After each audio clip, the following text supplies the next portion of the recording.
नमस्कार मंडळी, श्री स्वामी समर्थ। उद्या 6 मार्च वार शुक्रवार आणि या दिवशी पवित्र संकष्टी चतुर्थी आली आहे। चतुर्थी ही हिंदू धर्मातील खूप महत्त्वाची आणि पवित्र तिथी मानली जाते। हा दिवस पूर्णपणे भगवान श्री गणेशांना समर्पित असतो।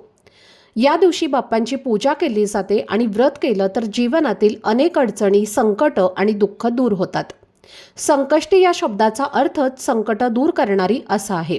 म्हणूनच या दिवशी भक्तिभावाने उपवास करून गणपती बाप्पांची मनापासून पूजा करून त्यांच्या कृपेची प्रार्थना केली जाते।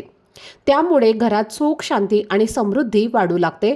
कुटुंबात आनंदाचं वातावरण तयार होतं आणि अनेक अडथळे हळूहळू कमी होतात। त्यामुळे या दिवशी केलेली प्रार्थना, सेवा किंवा छोटे उपाय अधिक प्रभावी मानले जातात। तर उद्या संकष्टी चतुर्थीच्या दिवशी तुम्हाला सकाळीच घराच्या उंबरठ्यावर एक वस्तू ठेवायची आहे। त्यामुळे घरातील नकारात्मकता कमी होते, घरात सकारात्मक ऊर्जा वाढते, आर्थिक अडचणी कमी होतात, पैशांची आवक वाढते आणि कुटुंबातील सदस्यांची प्रगती होते। तर काय वस्तू ठेवायची आहे आणि हा उपाय कसा करायचा याबद्दलची संपूर्ण माहिती मी एका दुसऱ्या व्हिडिओमध्ये दिलेली आहे। तो व्हिडिओ पाहण्यासाठी या व्हिडिओच्या खाली जो छोटासा त्रिकोण दिसत आहे त्यावर क्लिक करा, म्हणजे संपूर्ण माहिती तुमच्यापर्यंत पोहोचेल। धन्यवाद। श्री स्वामी समर्थ।